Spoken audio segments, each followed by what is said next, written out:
Burrito acquired.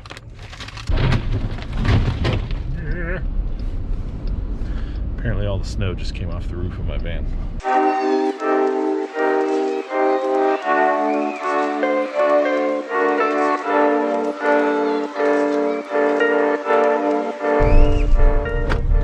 So I got this annoying problem at work. Working from home, of course. I got this disk array that has a 24 terabyte, 10 terabyte disk in it. One of them failed last week. We finally got a replacement disk in. It was a whole series of comical email. Replaced the disk yesterday morning at 8 a.m. It's been rebuilding since, so over 24 hours. And then today, while working from home, I sort of expect it to sort of finish later today, because 10 terabytes is a lot of data, right? Another disk fails just maybe an hour ago. So I call HPE Nimble. I'm like, hey, another disk has failed. Apparently all the snow just came off the roof of my van.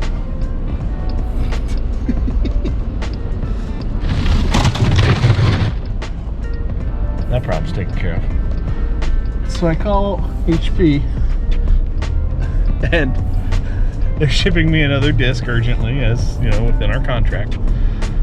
And I asked them, I'm like, so with the second disc failed, what are my risks?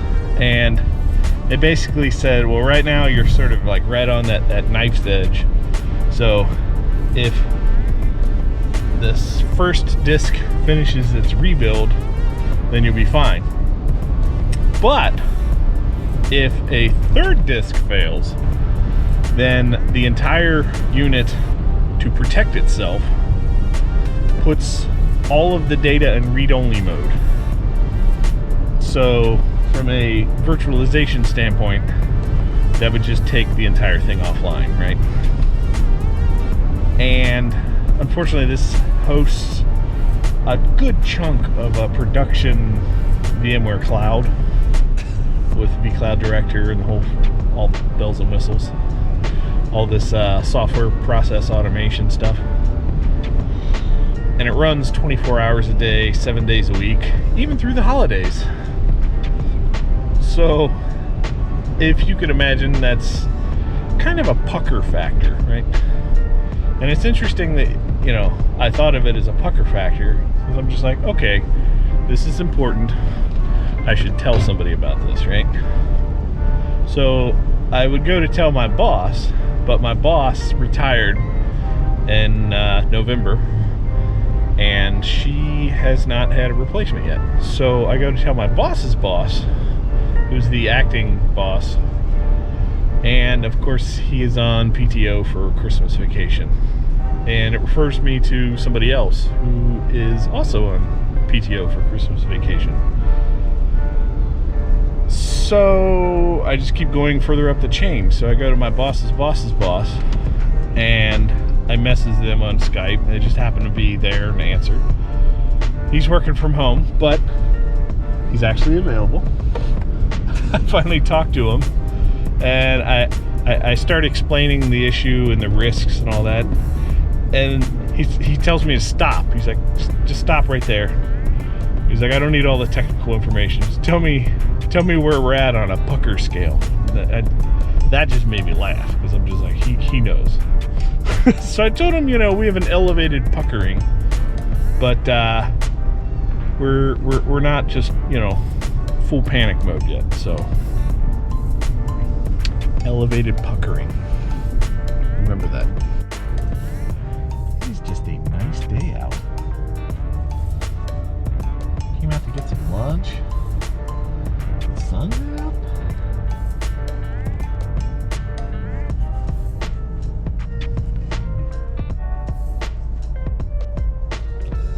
Might have to get the drone out. That's how nice it is out. Sad that the time I got off work, the sun's gonna be going down. Well, it is that time of the night. Time to fight Mordor.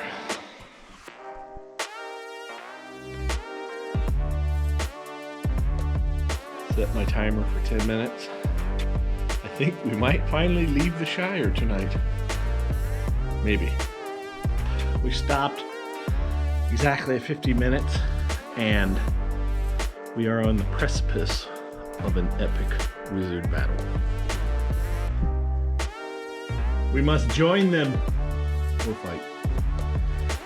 Like, Saruman just closed the doors on Gandalf, and they're about to do that just whoop-ass wizard battle shit.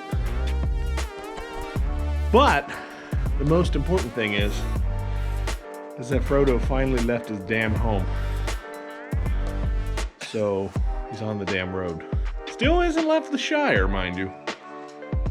But he left back in. Oh my god. I didn't think that was ever going to come. We're 50 minutes into the movie. And he finally left back in. I wrote the time down. Hang on. I'll put it on Twitter. 43 minutes and 9 seconds into the movie. And he finally starts on the quest. It's going to be a long bike ride.